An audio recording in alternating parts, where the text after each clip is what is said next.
दोस्तों अगर ये वीडियो आपने देख लिया तो शेयर मार्केट में आप किंग बन जाएंगे। आप कभी भी लॉस नहीं करेंगे शेयर मार्केट में। दोस्तों शेयर मार्केट में एक बात कही जाती है कि जिस आदमी के अंदर पेशेंस नहीं है उसका जो पैसा है वो पेशेंस वाले लोग खा जाता है। तो यहाँ पे पेशेंस की एक बात है, दूसरी बात है सेंटिमेंट्स की। तो यहाँ पे अभी की जो हालत है शेयर मार्केट की, यहाँ पे 4,500 पॉइंट्स डाउन हो चुका है शेयर मार्केट और अराउंड 4.5% का यहाँ पे गिरावट देखने को मिली है। 62,000 से क्रॉस हो गया था सेंसेक्स और इसके साथ में अभी 59,000 के आजू बाजू सेंसेक्स पहुंच चुका है। तो ये कंडीशन में क्या करना चाहिए? हमको बने रहना चाहिए, हमको म्यूचुअल फंड में बने रहना चाहिए या शेयर जो हम लोग खरीद के रखे उसमें बने रहना चाहिए? क्या करना चाहिए अभी की कंडीशन में? ये वीडियो में पूरी चीज बताने वाला हूं। इसके साथ में बहुत अच्छी अच्छी टिप्स आपको ये वीडियो में बताने वाला हूं। पूरा वीडियो को जरूर देखना। दोस्तों मेरा नाम है गिरधर और ये चैनल पे ऐसे ही नए वीडियोस में लाता रहता हूं। जल्दी से सब्सक्राइब कर दीजिए। ज्यादा टाइम ना लेते हुए चलिए वीडियो शुरू करते हैं। दोस्तों जैसा कि मैंने बताया कि जो शेयर मार्केट है वो एक सेंटीमेंट पे काम करता है।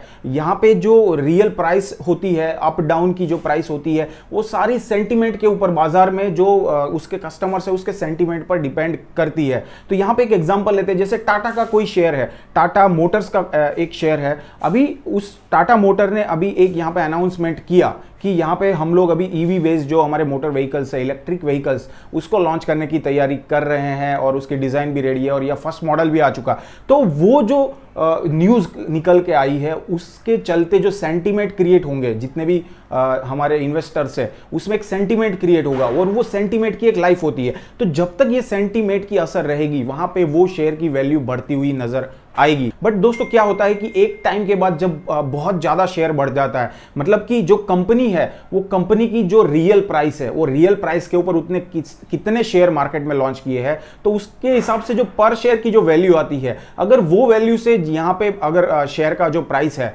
वो क्रॉस कर जाता है। फॉर एग्जांपल अगर आपको एग्जांपल दूं, IRCTC का शेयर अभी की उसकी मार्केट वैल्यूएशन अराउंड 1,500 से 2,000 रुपए है, लेकिन अभी उसका शेयर चल रहा है 5,000 प्लस। तो यहां पे जो उसकी रियल प्राइस है उससे शेयर बहुत गुना ज्यादा बढ़ चुका है। तो ये जो सेंटीमेंट लेवल है अभी वो खत्म हो चुका है। तो इसके चलते आपको वहां पे बहुत ज्यादा गिरावट अभी देखने को मिलेगी, लेकिन ऐसा भी नहीं है कि वो गिरावट जो है पूरा मार्केट को खत्म कर देगी या उस शेयर की जो प्राइस है वो 10 रुपए आ जाएगी।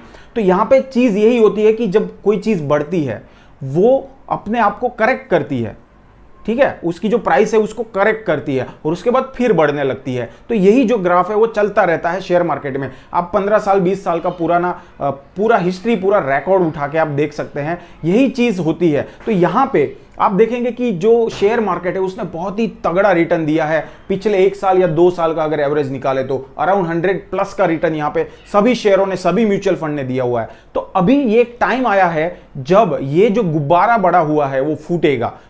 इसका मतलब ये नहीं है कि जो हमने ड्रॉप देखा था कोविड के टाइम पे ऐसा गुब्बारा फूटेगा, लेकिन हाँ ये गुब्बारा फूटेगा, इसमें करेक्शन आएगा। ये करेक्शन जरूरी है। अगर ये कंटिन्यूअस बढ़ता रहा तो एक टाइम ऐसा आएगा कि जो मार्केट है ओवर वैल्यूड हो जाएगा, वो भी नहीं होना है। तो यहां पे ये जो छोटा सा करेक्शन आया है ये एक अपॉर्चुनिटी है, लेकिन जो पेशेंस नहीं है जे लोगों में वो लोग यहां पे एग्जिट करेंगे और वो जब भी एग्जिट करेंगे उसका जो भी पैसा लॉस हुआ है वो जिसके पास पेशेंस है वो लोग खाएंगे। तो यही शेयर मार्केट में होता है। दो चलिए अब थोड़ा सा फैक्ट पे नजर डालते हैं। यहां पे आपको स्क्रीन पे दिखाई दे का जो प्राइस था 62,400 के आजू बाजू था और हाल के दिनों में अगर प्राइस देखें 59,300 के आजू बाजू रह गया, मतलब अराउंड 4.5% का ड्रॉप यहां पे देखने को मिला है। तो ऐसे ड्रॉप के अंदर में म्यूचुअल फंड ने कैसा परफॉर्म किया है वो भी फटाफट से दिखा देते। सबसे पहले बात कर लेते हैं लार्ज कैप फंड की। तो यहां पे लार्ज कैप फंड में Franklin India, Canara Robeco, IDBI, axis bank, UTI, navy, सारे जो म्यूचुअल फंड है उसने अराउंड 0.7 से लेके 1%, एक वीक का ही है, ये 19 तक का नहीं है, ये पिछले एक वीक का लिया है। तो यहां पे 1%, मैक्सिमम 1.5% तक का ड्रॉप एक वीक के अंदर देखने को मिला है। लेकिन अगर ओवरऑल हम लोग बात करें 19 अक्टूबर से लेके अभी तक की, तो यहां पे ये जो लार्ज कैप म्यूचुअल फंड है उसमें 3% से लेके 4% तक की गिरावट यहां पे देखने को मिली है। इसके साथ में मिड कैप की अगर बात करें तो यहां पे भी BNP पारिवास, PGIM, SBI, Kotak Mahindra, सारे शेयर्स यहां पे जो म्यूचुअल फंड है वो डाउन आपको दिख रहे होंगे। और इसमें भी आपको अगर 19 अक्टूबर से लेके अभी तक की अगर गिरावट गिरावट की बात करें तो यहां पे 5% से लेके 6% तक सारे म्यूचुअल फंड्स के एनएवी डाउन हो चुके हैं। इसके साथ में स्मॉल कैप में सबसे ज्यादा गिरावट दोस्तों देखने को मिली है। अगर आप यहां पे देखें L&T, axis, UTI, Nippon, Tata, सारे जो 1 वीक के जो रिटर्न है माइनस में दिख रहा है, 2% तक रिटर्न जो है माइनस में दिख रहा है। और इसके साथ अगर 19 अक्टूबर से लेकर अभी तक की बात करें तो इसमें 7% तक गिरावट देखने को मिली है। तो इसका मतलब यह है कि यहां पे सबसे बड़ी अपॉर्चुनिटी निकल के आ रही है। अब बात करते हैं कि यहां पे क्या करना है आपको। सबसे पहले यहां पे म्यूचुअल फंड जिसकी एसआईपी चल रही है उसको क्या करना चाहिए। तो दोस्तों देखिए, ऐसा मार्केट करेक्शन होता रहता है, आपको डरने का जरूरत नहीं है। ये मार्केट पिछले कई सालों से चल रहा है और ऐसा करेक्शन जनरली आता रहता है, तो यहां पे डरने की जरूरत नहीं है। लेकिन आपको ऐसी चीज जब डाउन होती है ना, तब इसको एक अपॉर्चुनिटी की तरह देखना है। आपको यह भूल जाना है कि मैंने कितने पैसे इन्वेस्ट किए हैं और वो कितने डाउन हुए हैं, देखना ही नहीं है। लेकिन जब भी मार्केट डाउन जाता है, आपको यह सोचना है कि एक अपॉर्चुनिटी है, मुझे 100 रुपए की आइटम अब 90 रुपए में मिलने वाली है, तो मैं वो 90 रुपए की आइटम जो है वो कैसे खरीदूं ताकि मुझे आने वाले सालों में बहुत ही अच्छा खासा मुनाफा हो। तो यहां पे पैसे डालने का टाइम है, पैसे निकालने का टाइम नहीं है। तो ये निकल के आया कि आपको एसआईपी अपनी बंद नहीं करनी चाहिए, एसआईपी कंटिन्यू रखिए, मार्केट गिरता रहेगा, कोई प्रॉब्लम नहीं है यहां पे।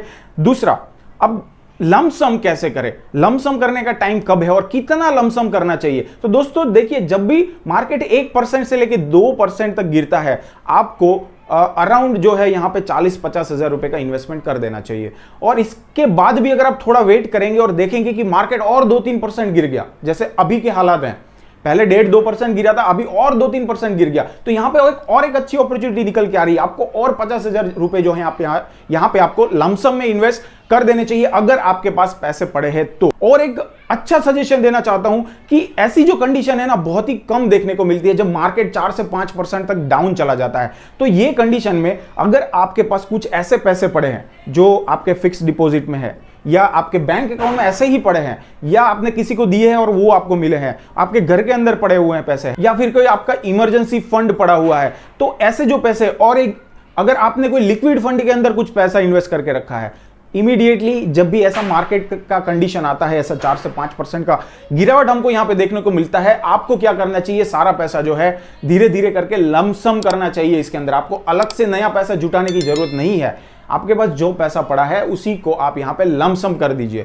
तो यहां पे क्या होगा कि ये जो 5% है ना, बाउंस बैक होके गारंटी के साथ कहता हूं 15 से 20% का जंप मारेगा। आप देखिएगा स्मॉल कैप का अभी के हालात देखिए, और आप 2 महीने, 5 महीने, 6 महीने, 1 साल के बाद में आप देखना, ये जो गिरावट है ये बाउंस बैक होगा।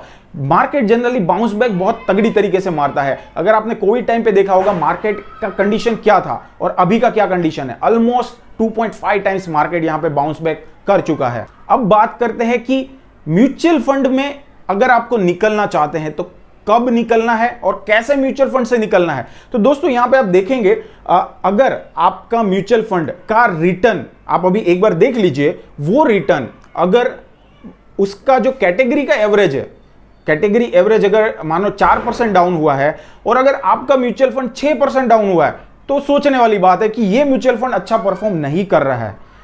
रिवर्स में भी सेम चीज है, अगर कैटेगरी एवरेज ने मानो कि साल का 10% रिटर्न दिया है, लेकिन मेरा म्यूचुअल फंड साला 5% ही रिटर्न दे रहा है, कंसिस्टेंटली 2 साल तक दे रहा है, आपको ऐसा म्यूचुअल फंड के ऊपर सोचना चाहिए और जल्दी से एग्जिट कर देना चाहिए।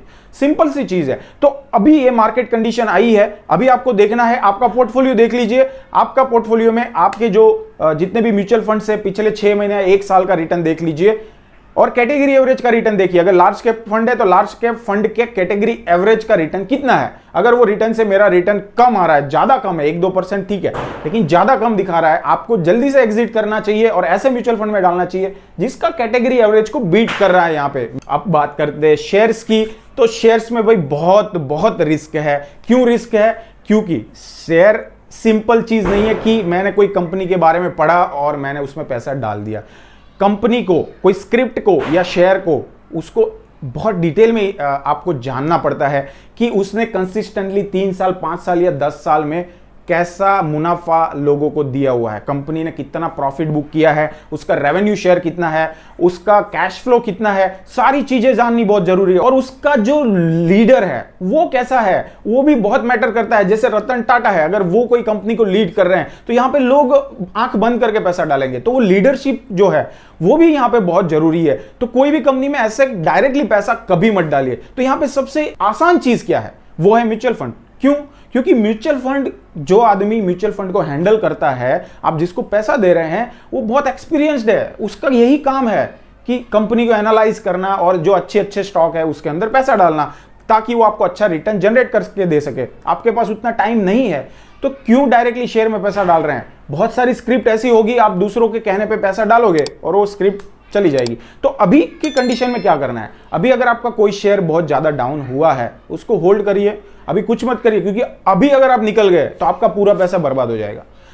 अभी का मार्केट कंडीशन ऐसा नहीं है कि वो बाउंस बैक नहीं होगा, वो 100% बाउंस बैक होगा। अगर वो कंपनी में दम है, अगर वो कंपनी ऐसी है जो डूब रही है, मार्केट में सबको पता है कि ये कंपनी जो है डूबती जा रही है, तो ऐसी कंपनी जो है उसमें से आप एग्जिट कर सकते हो। लेकिन अच्छे स्टॉक है, अच्छी स्क्रिप्ट है, और वो अगर डाउन अभी गई है, आपको दिख रहा है बहुत ज्यादा लॉस हो गया है, अभी आप बाहर मत निकलिए, बाउंस बैक करेगा मार्केट। और मार्केट जैसे बाउंस बैक करता है, आपका जो पैसा जो गया हुआ है वो निकल जाता है, आपको यहां पे एग्जिट कर लेना चाहिए। अब दोस्तों एक अच्छी चीज आपको यहां पे निकल के आ रही है कि कंपनी को एनालाइज कैसे करें। दोस्तों अगर आपको इसके ऊपर अलग से वीडियो चाहिए, मुझे कमेंट बॉक्स में जरूर बताइए। नेक्स्ट वीडियो में मैं आपको डिटेल में बताऊंगा कि अगर किसी कंपनी के शेयर को एनालाइज करना है कि ये अच्छा शेयर है कि नहीं, ये आगे जाएगा कि नहीं, या ये मल्टीबैगर शेयर है कि नहीं, तो उसको कैसे एनालाइज करते हैं, कंपनी को कैसे एनालाइज करते हैं, अगर वो आप जानना चाहते हैं तो कमेंट मुझे जरूर बताइए, जरूर से उसके ऊपर अलग से एक वीडियो लेके आऊंगा, क्योंकि ये वीडियो मैं बताने जाऊंगा बहुत ही लंबा हो जाएगा। तो दोस्तों यहां पे सिंपल सी चीज है, अभी आपको घबराने की जरूरत नहीं है। मार्केट नीचे गया है, एक अपॉर्चुनिटी है। अगर आपके पास में इधर उधर से कोई भी फंड जमा होता है तो ये एक बेस्ट अपॉर्चुनिटी है।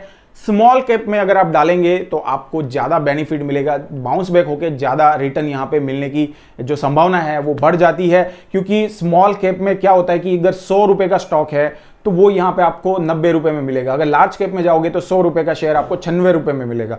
मिड कैप में हो सकता है वो थोड़ा सा और कम हो, 94 रुपए में मिलेगा। तो स्मॉल कैप के जो फंड है उसका जो शेयर प्राइस है वो बहुत ज्यादा डाउन हो चुका होता है। तो इसके चलते अगर आप वो शेयर लेते हैं, म्यूचुअल फंड लेते हैं, तो आपको अच्छा खासा रिटर्न यहां पे देखने को मिलेगा। और बाउंस बैक जरूर जाइएगा, घबराने की जरूरत नहीं है। एसआईपी कंटिन्यू करिए, और इसके साथ में अगर आप लमसम थोड़ा बहुत कर सकते हैं करिए। मार्केट को थोड़ा और एनालाइज करिए, अगर और डाउन जाता है और अच्छी अपॉर्चुनिटी है और थोड़ा सा पैसा आप यहां पे डाल सकते हैं। आपका पैसा है, आपका डिसीजन है, मेरा काम है आपको जागरूक करना। अगर दोस्तों आपने मेरे पहले वाले वीडियो अगर देखे होंगे तो उसमें भी मैंने बहुत ही पर्टिकुलरली बताया था कि आपको जब भी लमसम करना है आप ऐसे टाइम पे करिए जब मार्केट 0.5%, 1%, 2% डाउन होता है, तभी करिए।